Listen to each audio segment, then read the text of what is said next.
त्रिविध दोष होते हैं। त्रिविध दोष क्या है? मन, वचन और कर्म।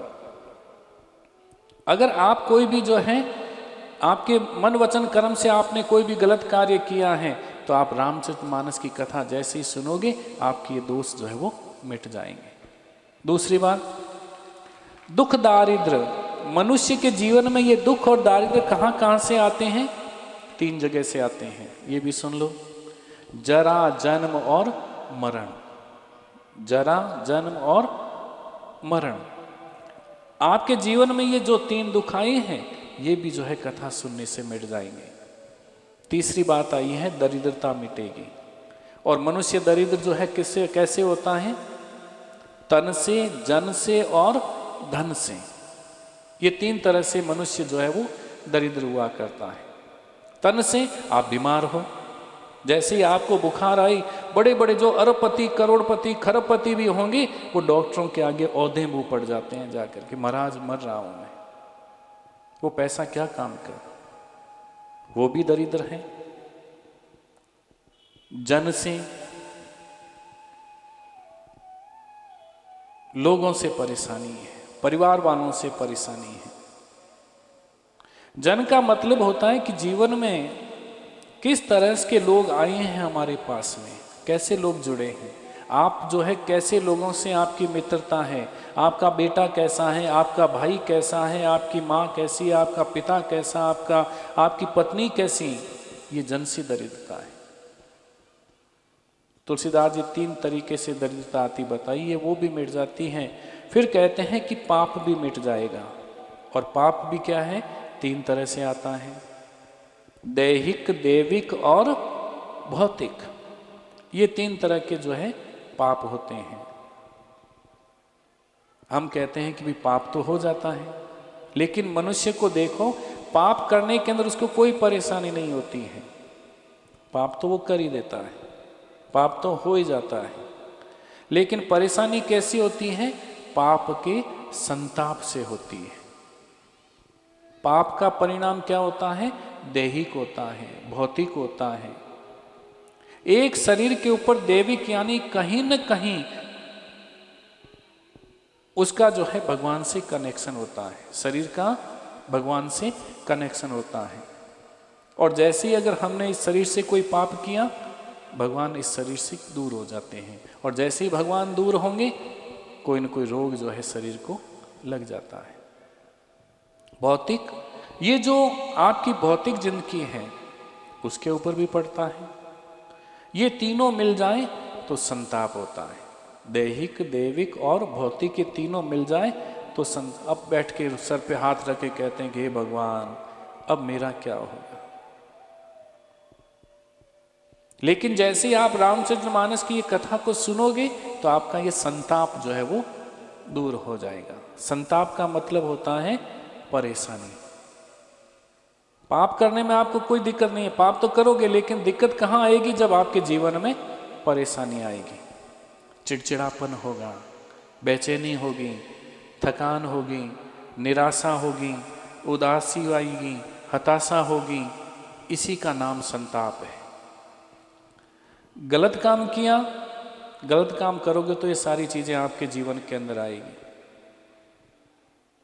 और ऐसा भी नहीं है कि एक बार अभी ये कथा सुनोगे और आपकी सारी परेशानी समाप्त हो जाए, लेकिन एकाग्र होकर के सुनोगे तो धीरे धीरे जो है जैसे जैसे आपको कथा में आनंद आने लगेगा, कथा में मजा आने लगेगा, तो देखना धीरे धीरे ये सारी संताप, परेशानियां जो है वो दूर होने लग जाएगी। 5वीं बात बताई है, कलयुग की जो कुचालता है, ये रामचरितमानस मिटाता है। कितना बढ़िया शब्द तुलसीदास जी ने लिखा है, कली कुचाली कली कलुष न सावर, ये शब्द लिखा है। कली कुचाली यानी कलयुग की कुछ कुचाली होती है। जिस युग के अंदर हम हैं उसी युग की तो बात करेंगे। द्वापर, त्रेता और सतयुग की तो बातें हैं नहीं। हम कलयुग के अंदर आए हैं, तो कलयुग के अंदर जन्म हुआ है, तो इसको गालियां मत निकालो, इसका सामना करना सीखो। कलयुग का लक्षण है। अच्छे अच्छे लोग देख रहे हैं, संकट कम नहीं है। हमारे जो प्रदेश के जो मुख्यमंत्री होते हैं उनको भी संकट आता है, चुनाव हुए, अभी आपने देखे, अभी वो मुख्यमंत्री हैं, लेकिन उससे पहले वो सबको हाथ जोड़ रहे थे। तो उनके मन में भी, उनके जीवन में भी जब संकट आता है, तो हमारे जीवन में भी संकट आ जाए तो कौन सी बड़ी बात है। जो सक्षम व्यक्ति होता है उसके जीवन के अंदर भी संकट आता है, पर संकट से निपटना पड़ता है। आपके जीवन में भी कोई संकट आए तो उसको निपटे कैसे। आप भी यहां पर जितने भी लोग बैठे हो, सारे के सारे सक्षम लोग हो, लेकिन सक्षम होते हुए भी हमारे जीवन में संकट आया है, संकट आता है, इसी का नाम कलयुग है। कलयुग, अगर आपसे आपकी परिभाषा पूछे ना कि कलयुग किसे कहते हैं, तो आप यही तो बताओगे कि कलयुग के अंदर जो सक्षम लोग जो होते हैं उनके जीवन के अंदर भी संकट आए, यही कलयुग का लक्षण है। इसी को कलयुग कहा है, यही निशानी है। इसीलिए कलयुग के अंदर आप सबको तैयार रहना है। कितने भी सक्षम बन जाओ, कितने भी बड़े व्यक्ति क्यों न बन जाओ, लेकिन फिर भी कोई न कोई संकट आ ही जाता है। कलयुग वो होता है जिसमें तरीका आता है लोगों को, लेकिन जीने का तरीका नहीं आता है। तरीका होता है, जीवन तो मिला है हम लोगों को, लेकिन जीवन को कैसे जीवें ये तरीका हम लोग भूल गए हैं। कलयुग ऐसा होता है। और ये तरीका कैसे आता है? अपने से बड़ों की सेवा करने से। आपके जो माता पिता हैं, सास ससुर हैं, आप उनकी सेवा कीजिए। जैसे जैसे आप उनकी सेवा करोगे तो आपके जीवन के अंदर कलयुग से लड़ने का तरीका मिलेगा। कि जहां कोई झूठ बोल रहा है तो झूठ भी कैसे बोलेगा? बड़ी चतुराई से बोलता है। इसी को कलयुग कहते हैं। कलयुग के अंदर आदमी जो होता है वो जबान से बोलता है, हृदय से नहीं बोलता है। हमारे 3 तरीके होते हैं शब्द निकलने के। एक तो जुबान से निकलता है, एक कंठ से निकलता है, और तीसरा नाभि से निकलता है। और कलयुग के अंदर आदमी जो होता है वो केवल जुबान से बोल रहा है, मैं थारी खूब सेवा कर सकूं, लेकिन कभी नहीं की। मैं आपका हूं, लेकिन कभी आप अपने बने नहीं हैं, कभी अपने हुए ही नहीं हैं। आप लोगों ने देखा होगा कि रात्रि के समय जो है वो खूब जागरण देने वाले, खूब भजन गाने वाले खूब भजन गाते हैं, लेकिन दूसरे दिन सुबह देखो तो नाली के अंदर पड़े हुए मिलते हैं, नशा किए हुए मिलते हैं। लेकिन वो रात भर भजन गाए, रात भर जो है हमें नचाया, रात भर हमने तालियां बजाई उनके शब्दों के ऊपर, लेकिन वही लोग जो है वो नालियों के ऊपर पड़े मिल जाते हैं। ये जबान का खेल है, जबान से बोल रहे हैं हम, जो है केवल जबान से बोले हुए शब्दों के ऊपर मोहित हो जाते हैं। ये उन्हीं के, यही कलयुग का निशान है।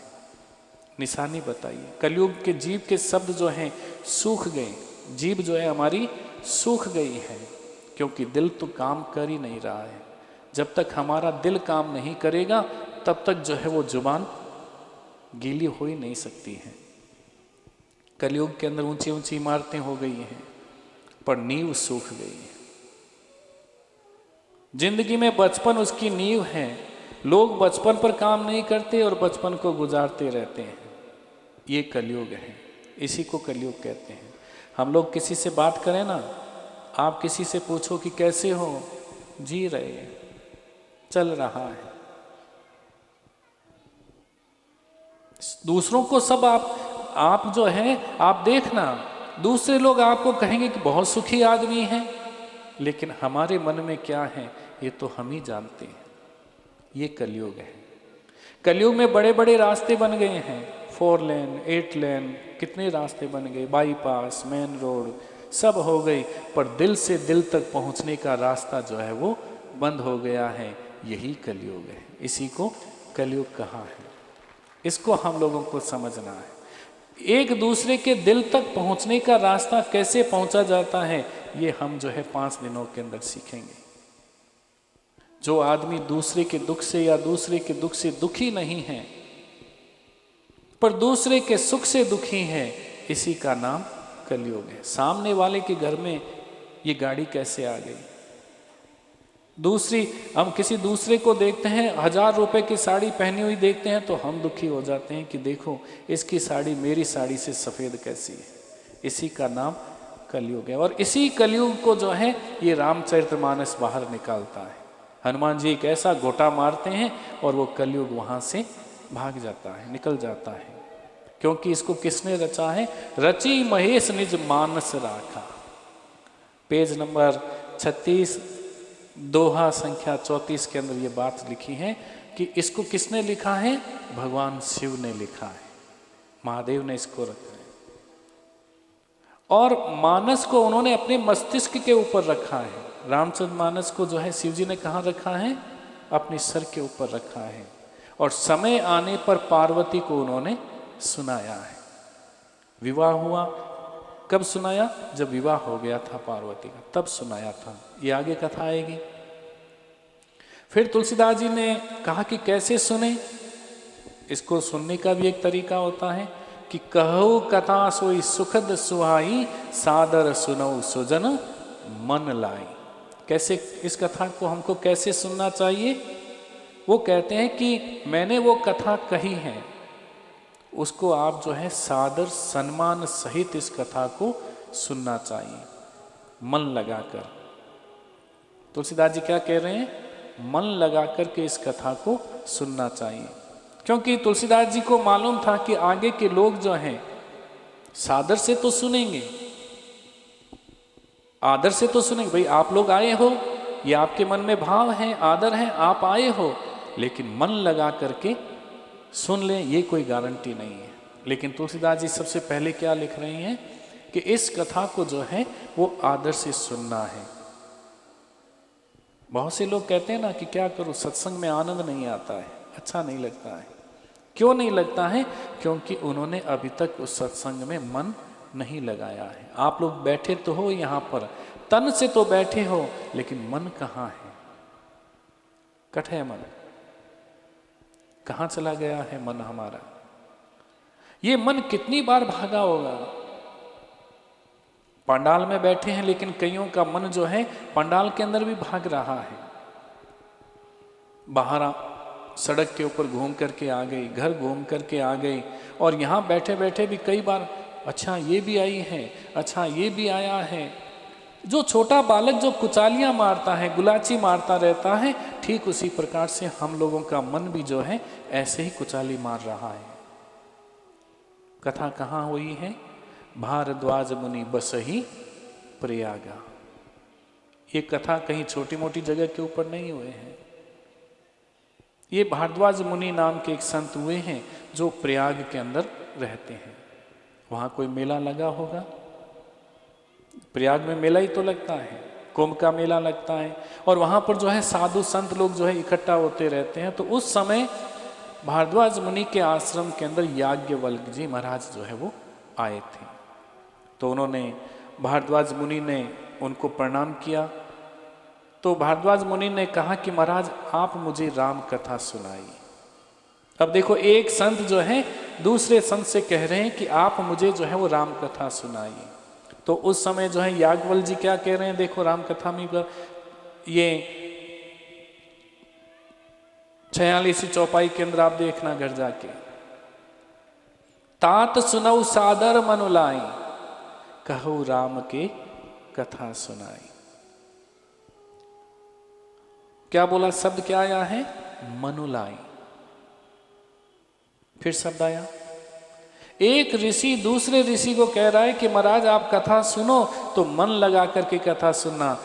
अगर एक संत दूसरे संत को कह रहा है तो हम और आप तो जो है वो साधारण आदमी है, साधारण जीव है। एक वक्ता कह रहा है एक श्रोता से कि इस कथा को सुनो तो मन लगा करके इस कथा को सुनना। तो आपकी और मेरी औकात क्या है? याज्ञवल्क्य जी और भारद्वाज ऋषि आमने सामने बैठे हैं, एक वक्ता बने और एक श्रोता बने, और वो कह रहे हैं कि मनुलाई, कथा जो है इस कथा को जो है मन लगा करके इस कथा को सुनना। अब आपको भी कह रहे हैं ध्यान से कि इस कथा को मन लगा करके सुनना। तो आइए कथा में धीरे धीरे आगे चल रहे हैं। ये कथा तो आप सुन ही चुके हैं कि शिव और सती के अंदर मतभेद हो गया। भागवत के अंदर आपने बहुत बार सुना है। और शिव जी ने सती जी का त्याग कर दिया, ये कथा भी आपने जो है वो सुनी है। नहीं सुनी है तो आपको संक्षेप में सुना देते हैं। ऐसा हुआ कि शिव जी के 2 विवाह हुए थे। पहली पत्नी का नाम था सती और दूसरी का नाम था पार्वती। सती किसकी बेटी है? दक्ष की बेटी है। और दक्ष का मतलब क्या होता है? टैलेंटेड, बहुत होशियार, बुद्धिमान। दक्ष बड़े ही बुद्धिमान थे। और बुद्धिमान की बेटी कैसी होगी? बुद्धिमान ही होगी। पढ़े लिखे की बेटी पढ़ी लिखी ही होगी। और जो पढ़े लिखे, जो लिखे पढ़े जो लोग होते हैं, वो सीधी बात को कभी भी स्वीकार नहीं करते हैं। वैज्ञानिक जो लोग होते हैं वो सीधी बात को कभी स्वीकार नहीं करें। वो क्या कहेंगे? प्रयोग द्वारा सिद्ध करके बताओ। अगर ये बात सही है तभी हम मानेंगे, नहीं तो नहीं मानेंगे। आप देखना कि जो कथाएं सुनते हैं, जो ज्यादा पढ़ा लिखा होता है, वो कहेंगे भी क्या जाना है, वही तो कथा है। लेकिन सती के साथ में भी ऐसा ही हुआ। जैसे आजकल के बच्चे हमारे कहा करते हैं, तो एक दिन भगवान शंकर ने अपनी पत्नी से कहा कि देखो राम कथा सुनने चलना है। तो सती ने कहा कि मेरी तो इच्छा नहीं है। तो शिव जी ने कहा कि नहीं नहीं देवी, आपको मेरे साथ में चलना है। तो देखो इच्छा नहीं थी सती की, लेकिन उस बिना इच्छा के भी सती जो है वो शिव जी के साथ में गई है। 2 तरह के लोग होते हैं कथा सुनने के लिए आने के लिए। एक तो होते हैं कि आए हुए और एक होते हैं लाए हुए। 2 तरह के। आप तो जो है वो आए हुए हो, एक होते हैं लाए हुए, जबरदस्ती लाया जाता है, व्यवस्थाएं करनी पड़ती है उनके लिए। चाय की व्यवस्था करो, दूध की व्यवस्था करो, भोजन की व्यवस्था करो, कमरों की व्यवस्था करो, ठहरने की व्यवस्था करो। ये सारी वो क्या है? वो हो गए लाए हुए। लेकिन आपको, आपके पास में तो किसी के पास में राम कथा की सूचना भी नहीं होगी, लेकिन आपके मन में भाव आया कि भाई कथा हो रही है, मैं वहां जाऊं, और आप जो है वो आए हुए हो। 2 तरह के श्रोता हो गए। लेकिन सती जो थी वो लाई हुई थी। तो शिव और सती दोनों कथा सुनने के लिए जाते हैं। कब गए थे? एक बार त्रेता जुग माई, शंभु गए कुंभुज ऋषि पाए। त्रेता युग के अंदर। और जैसे ही अगस्त्य ऋषि के आश्रम के अंदर पहुंचे तो अगस्त्य ऋषि ने शिव जी को उठ करके प्रणाम कर दिया। यहीं से गड़बड़ शुरू हो गई। अब जैसे आप लोग यहाँ पर आओ और आप में से कोई व्यक्ति आए और उसको हम उठ करके प्रणाम करें, नमस्कार करें, तो आप क्या कहोगे? और ये इनको प्रणाम करते हैं, फिर ये क्या कथा सुनाएंगे? यहीं से सती के अंदर गड़बड़ी हो गई। सती सोच रही कि एक श्रोता, एक वक्ता जो है वो श्रोता को प्रणाम कर रहा है। बस संदेह हो गया। ये पहली गलती। कथा में बैठो तो मन में कोई संदेह नहीं होना चाहिए। बिना साफ सुथरे होकर के बैठो, कोरा कागज होकर के बैठो, फिर देखना आपको कथा में क्या मिलता है। कोरा कागज बन के। यहां पर सती से पहली गलती हो गई कि आप जिस कथा में जाएं, जिस सत्संग के अंदर जाएं, तो वक्ता के ऊपर संदेह मत करो, कोई डाउट मत करो। पहले से ही ठोक बजा करके लाओ। आजकल तो जो है बड़ा सरल हो गया है। आप जो है कथा वक्ता को जो बुलाते हो तो जैसे